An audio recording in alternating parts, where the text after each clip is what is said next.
In part 1 of this technical special on rigging, we went through some of the things to look for. You'll notice I was running my hands up and down the mast. Yeah. And you can feel defects. Tips and tricks and lots of general information on rigging. In part 2 we're going to focus on the actual re-rig of Fair Isle. We had no visible indication of problems, but the rig is believed to be at least 15 years old, and we are crossing the Atlantic this year, so all standing rigging is being changed. We don't have a big enough crane here in Porto Montenegro to unstep the mast, so we're changing the wires one by one. As we showed in part 1, Jade has tensioned the rig so that we can use the old wires as a datum to cut the new ones to. We have a nice wide wooden jetty here to work on, which is gentle on the wires and makes life easy. So I've set the original bottle screws to where I marked them on the deck, to where the rig was under tension. So they're set. I've compared the two of them, so the port and starboard, to see if there's any discrepancy. So that's one of the reasons for this process. Yeah. And then laying the new wire, obviously we've got the top end swage, so we need to terminate the bottom. Yeah. Laying the new wire against it, setting the new bottle screw to where we want it when it's under tension. Yeah. Accounting for a little bit of stretch when after a season of sailing or by the time you get to Gibraltar. And then the depth inside the STA-LOK fitting. I've just marked how long the wire needs to be, so all being well we'll cut it there, terminate it, and then we'll recheck it against the existing wires. So how much are you expecting in this length then? So these obviously aren't, they're not the cap straps, so it depends on the length, doesn't it? Obviously how much it's going to stretch, but... Depends on the length, but it doesn't depend on the diameter of the wire, so it's all kind of relative. It should, you know, a 6mm should stretch as much as a 10mm. Okay. So in this, about 1 millimetre a metre. We've cut the wire to length, we know the overall length of the wire. I put this part of the fitting on first. It's the thread that locks everything in place, so obviously that needs to go on first.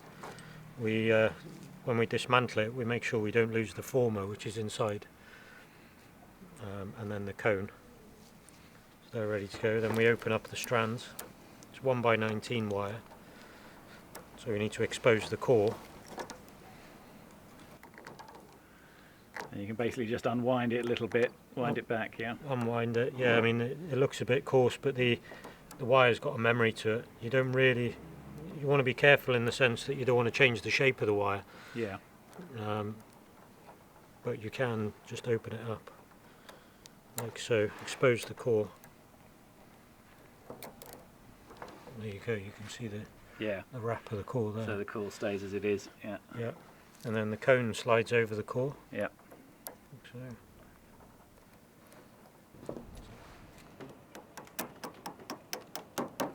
We don't want it flush with the end, we want it back about 3mm. Yeah. About 3mm of core.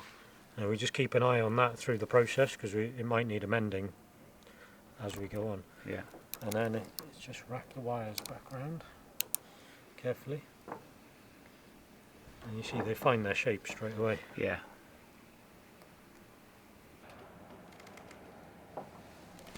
And then the next part, which is a key part, in the cone there's a slot. Yeah. You don't want one getting stuck in that So you can see the slot there. Yeah. And it's kind of the be-all or end-all of these fittings, so you want to make sure that no wire ends up inside that slot. Yeah. It will stop it from clamping. So you can see there is there. I've just put one in there. Yeah. So if it's in there, then it can't clamp it shut. So you've got to make sure. Exactly. So space that's not there. Yeah. you space them out equally. It's quite useful to use this to put a bit of a resistance against the wires, especially with this size wire. Yeah. And then you can move them around a little. Again, check the former is inside and at the right orientation. Sometimes they fall to the side or get jammed at an angle, so just make sure that's sat in the bottom. Yeah, little cone. Yeah. So this initially is just a little bit of lubricant, yeah. Just exactly. To, it's not it's not to lock it at all. It's just to stop the threads from binding. And then, like so, I do it like this angle, so the cone doesn't drop. Yeah. So like so. Catch the threads. And all we're doing now is forming the end of the wire around the cone. Yeah.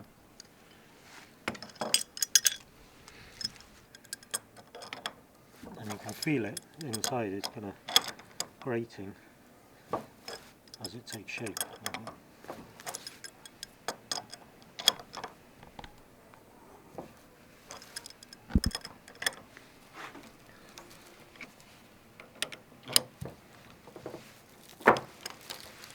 You want 2 or 3 threads showing, Yeah.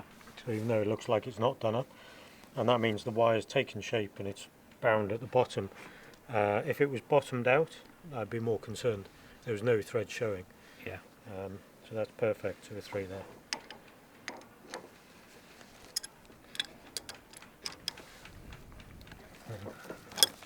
And it comes undone quite quick because it's Half the turn and it's off. Now all we're doing is inspecting. So we can see all there's nothing in the slot on the cone. Yeah. And it's all wrapped around the end to a point. Yeah. Okay. Yeah. So it's under there, but there's nothing in it. Nothing in it. Perfect. So we repeat the process, putting it back on, tiny bit more Loctite. Again, check for the former. It's quite easy to forget about the former, Yeah. but it's important. Yeah. It's quite easy.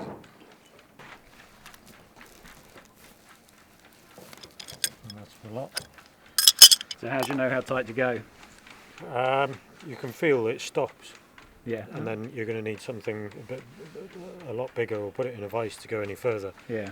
So it's almost as far as you can with a pair of adjustables that size. Yeah. You know, if you bigger adjustables, you'd have to be a bit more cautious. First shroud off, and we can check the clevis pin for size. So how much sort of play can you get away with in that then? I mean, it's that's about perfect. Yeah. It's all down to the bearing point on the fin, Yeah. and making sure you're not point loading. Yeah. Is that something you see quite a lot? I mean, I've seen that on a few boats where the clevis pin is smaller than the hole there, so it's got that point loading at the top. Exactly, yeah, it happens quite a lot, and not only with clevis pins, but you'll see it on shackles on fittings and goosenecks and stuff like that. It's also a chance to give the chain plates a good polish. As we said in part 1, this is important for protection, not just for looks. I've also withdrawn a bolt from every chain plate. If there was any suspicion at all, we'd take the plate all the way out. Luckily, ours all seem good. Changing the shrouds one by one should be fairly straightforward. We did have a spreader end that wouldn't come off though, but part of the beauty of not having a bottom fitting on the wire is you can thread them through and fit the STA-LOK later. Remember, it is a boat, so it's not all going to be straightforward.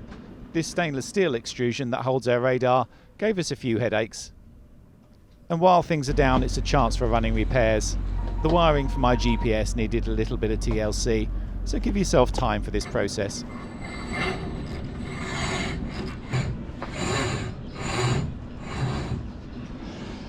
So the challenge is to aim this up the mast as Jade climbs it, so we don't get a kink in the cable coming out the top.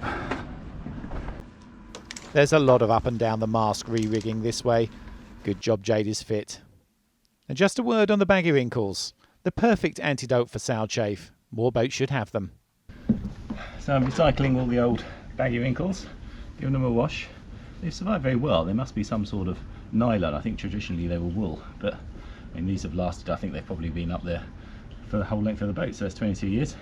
I had to cut the ends off where they were tied on, but I've just spliced a new bits of line in there, so it's tie them all on. Just wind them on tight and tie them in.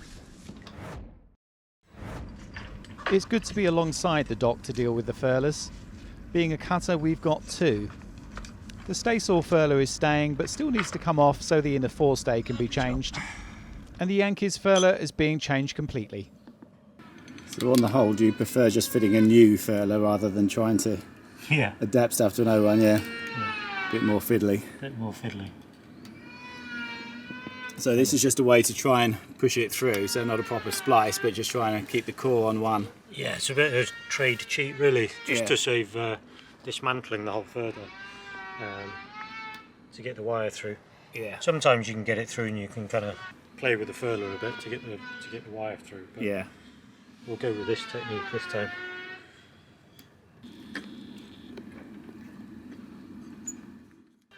should hopefully be smooth enough to go through. As long as we don't pull from the other end. Yeah.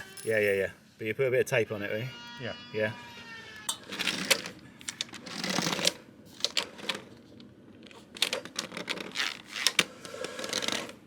So, yeah, so just 1.5 inches.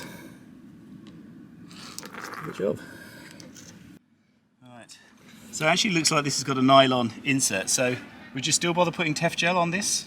Not really. Not really? I mean, only to help it go in and come back out in 10 years' time. Yeah. Okay. Well, it's just a little bit on there, but not in the screw holes because we're going to put some Loctite in there, which sort of does the same job, but also tries to hold them in. Yeah. Yeah, exactly. Yeah. And sometimes you've got to choose what the prioritise. Yeah. And the forestays are having stay locks on as well. Some people don't like having threaded fittings on a rolling furler, but it's tried and tested and fitted properly. It's really not a problem. And you might have noticed from the other stay lock fittings we did, we're not putting any sort of sealant inside, unlike a lot of videos you might see on YouTube. And if you look online, it seems like quite a lot of people put some sort of sealant in. They'll either put some Sikaflex in there. I even saw someone put some 5200 in there, which seemed a bit weird. Yeah. But you don't do that. What's the thinking behind that? Well, the idea is to get rid of any air inside the terminal, and so to fill all that negative space with a compound. And Yeah. that's basically it. But I don't think you can ever get rid of all that negative space. Yeah. With a compound, because it's got to go inside the wires. The core of the wire is tightly bound together. Yeah. And you'd have to open it all up and squeeze Sikaflex in there. Yeah. And actually put it under pressure, really. Yeah. To get rid of it. So. And even with the swage fitting, because they do it with swage fittings as well in America, don't they? They Quite a lot. do, yeah. And in the UK as well. Yeah. They've come across it, some people. But you speak to the manufacturer of the fittings and stuff like that, and it's not a recommendation to do it. No. Personally, I'd rather, if there is space in there, I'd rather air got in. Yeah. And whenever it rained or you hosed the boat down. It can come through and not get trapped. Yeah. Exactly, Yeah. By putting a sealant in there, any little void, you're going to get the water in it. It's not going to come out, is it? Exactly. Yeah. And the wire's been treated, and you want to keep that. Yeah. With everything compiled onto the stay, it can all be carefully lifted on. Our research into a new furler started at Annapolis. I like the idea of ball bearings rather than going to Delrin or something like that. For sure.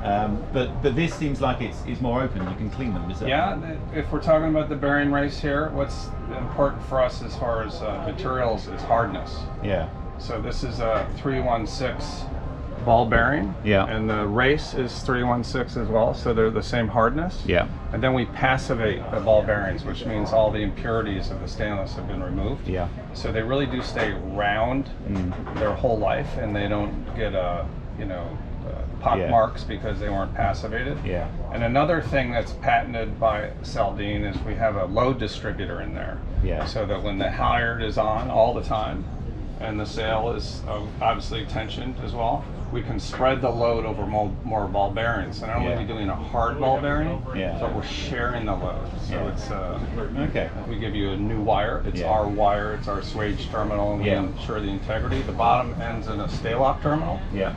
And at the bottom, we have a choice of either a non-fixed, so this would be living down here, or an adjustable one. Yeah.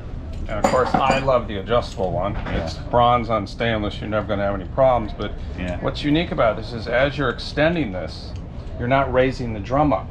You're just extending the wire in. Yeah. So your tack height isn't changing. Yeah. And that's really important for, of course, keeping your max sail area. Yeah. And your sheeting angles and stuff like that. So that's a really nice terminal, and that's a STA-LOK, which is approved by Lloyd's of London. Yes. And it's So you were talking about centering the stay here. Why is that important, and how do you do that? What's the way so of if doing you consider this as spinning around its whole life, right? The last thing you want to do is just have a bare extrusion up there, because this is aluminum, that's stainless. Yeah, so that's going to work. Yeah, and then you're creating aluminum oxide, which then goes on your forestay line. So that's kind of a bad thing. Yeah.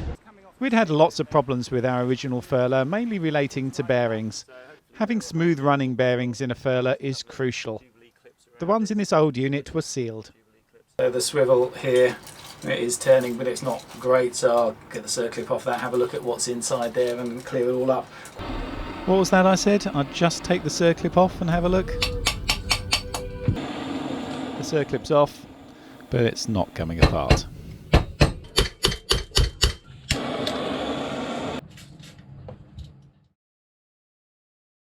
So yes, it really has been 2 days trying to get this thing apart. So one thing's for sure, I don't want a unit with sealed bearings. Okay, so we've got the Furler laid out ready to go. Now when I was looking at Furlers, this was one of the few that you recommended, and I looked when it was at Annapolis at a couple of different models. What sort of drew me to this was this, the top Furler here just looks really nice. Why do you recommend this one? What's the things that you like about it? I mean, probably similar reasons to you, really. The open bearings. Yeah. A being, okay, there is dirt that can go in there, but equally you can clean it out, Yeah. flush it out, Yeah. service it and see what's going on, Yeah. unlike some of the others. Yeah. I mean, and not just the bearings, I mean, the whole kind of setup. The foil itself has got essentially a bearing that runs from top to bottom around the wire. They act as a spacer, but also it's kind of a much smoother run. And then in between is like a bayonet fitting, so it's not possible for the foils to come apart. The other thing they do is they space the foils.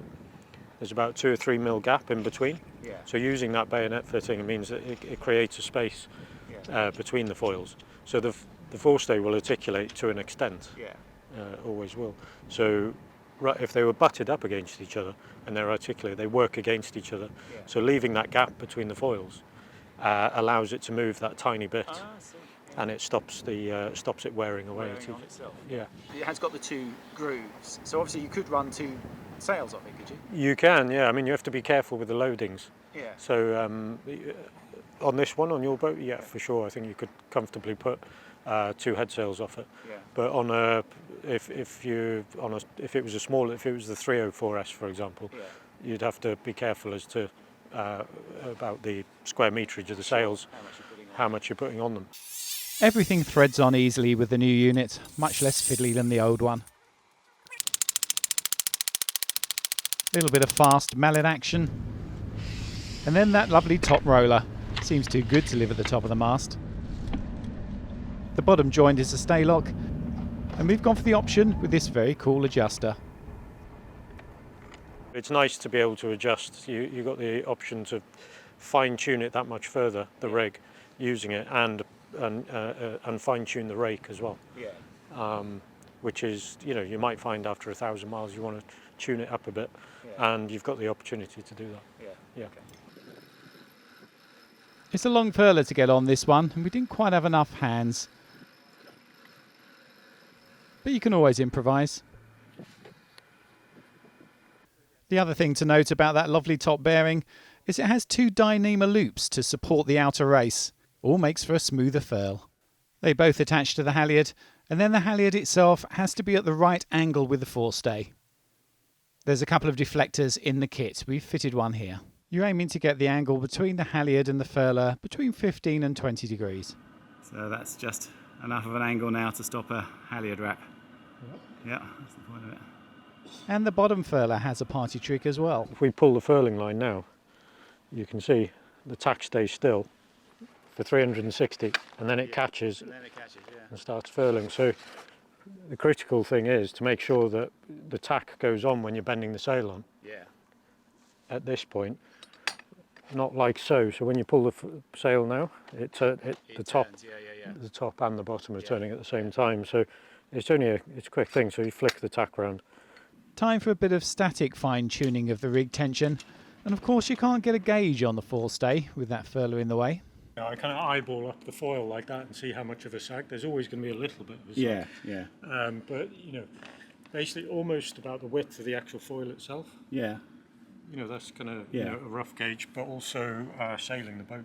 Yeah. Take it out and see how she's performing. I mean, obviously with a bit more wind, it's going to get a little bit. It's going to get gradually more sag on it. I mean, what's acceptable? When does it become unacceptable? Then when it's too loose, you get too much sag. I mean, it entirely depends on the boat. This boat will only point so high upwind. Yeah. So you want to find where that threshold is and not over tighten it. Oh, I see. Okay. Yeah. Because having a slack forestay is the one thing that's just going to really bug up your pointing, isn't it? You're just not going to get on the wind. And you don't want, once the sail's furled, and you don't want it slamming about. Yeah. You know, if you're just sailing on the staysail, Yeah, you've got the Genoa filled up. Yeah. You don't want that kind of moving around, and Yeah. obviously for a rig, Yeah. you don't want stuff moving like that. Yeah. But in the coming months, it will stretch. Everything's going to stretch with the new rig. So keep an eye on it. But that looks, we're pretty close to it. Yeah. Okay. We want the top of the mast in the middle. Yeah. Essentially, we want it, the mast perfectly straight, 90 degrees to the water. Yeah. So that's the first thing. Get the top in the middle, and we can use that using a halyard as a plumb bob. Yeah. Essentially, we can bring a halyard down to the tow rail, and then move it around to the other side with the mark, and then we kind of reference that way. Yeah. We know we've made these cap shrouds to the same length, so the port and starboard are identical. Yeah. There's discrepancies in the boat itself and chain plates, but you can use that as a reference. So the take up on the bottle screw gives you a rough idea. So using those techniques, you can get the mast in the middle. Yeah. The other thing is the rake. So we're looking for to add some rake. Yeah. On this, it's 1 degree. Yeah. I think we worked out was about 300 mil approximately, which we've got. And to do that, with the furler that you've got, we've got an adjuster in there, so we can use that in relation to the backstay and move the top of the mast fore and aft to get that 1 degree. One loosen the other and exactly. move it along. So that's and then once we get the rake, then we put some tension in all the shrouds. So we don't want to over tension one before the other. So if everything was slack and you over tighten the cap shroud, you'd put an S in the mast. Kind of thing. So we pinch everything up, but equally. So whatever we put on the port side, we put on the starboard side, we put on the port side. And if you start to get that sort of thing happen, I mean, if you look at your mast and it's got a bit of an S bend, what's the best way? Is to try and pull that out, or to try to loosen everything and start again? Yeah, basically. I mean, you can try it on this mast. You could probably pull it out. It's such a stiff mast, but sometimes it's better to slacken everything off and start afresh. And you'll find if you don't do that and you try and pull it out, and an hour later you're back to it anyway. So start afresh and go through it like that. And the other thing is the pre-bend. So looking for, again, a boat like this, a cruising boat, you're looking about half the width of the mast. So the mast is about 300 mil, then we look for about 150 mil of pre-bend in the mast. And try and make that consistent from the bottom all the way to the top. Nice, consistent curve. Yeah, and that's what sailmakers sort of cut the sail expecting, is it? Yeah, so your sailmaker they'll ask for that dimension. But fundamentally, and I keep telling you, just go sailing, and and be vigilant, and if something looks wrong, it's probably wrong. And you'll soon see. And if it's right, then you'll know when it is wrong. If that makes sense. Most of this is done by eye, so do make sure you have a good look at your rig and make sure things stay as they should be. I often row out on a still morning in an anchorage and have a little look at how things are. If you hang a spanner from a thin line from the top halyard, you can really see what's straight and what isn't. Finally then, some common sense details. Do make sure you get your split pins the right way round, less likely to fall out, and you only really need to open them about 20 degrees. Sometimes I dress them differently, like with this one, I bend back because I find sheets can catch on it. This one could now do with rotating a bit to be completely upright. And if you've got clevis pins at an angle, make sure they're pointing down too. Finally, a shout out for the STA-LOK bottle screws. These are the best I've found for keeping the split pins out of the way. No need for tape and all that sort of stuff here. Well, I hope you got something from those two films. It's quite difficult to fit everything in a technical video like this. I'm sure there's bits that have been missed out. You can talk about them in the comments, try and get a discussion going on extra bits of knowledge. It's always good to share those sorts of things. And I might at some stage make another third version of this, because the big thing that I think we've missed out here is to try and do the last bit of the rig tune, the dynamic tune, while you're sailing.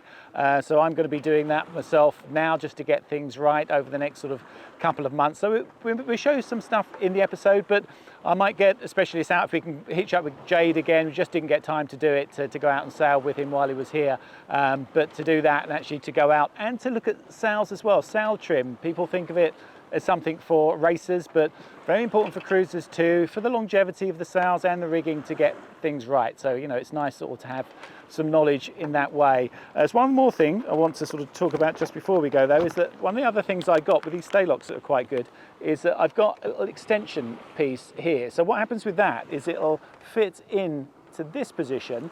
So if I do get a problem with a wire, as we said, it would be sort of down here somewhere, I can actually just cut it to length, add this instead, join that back up, and this will just solve that problem where the actual fault is, where it enters the fitting at the end there. And I've actually had this happen in real life. Years ago we were doing a circumnavigation of the British Isles for charity on a friend's boat, and just after we left, it had been re-rigged, but a split pin had been left out.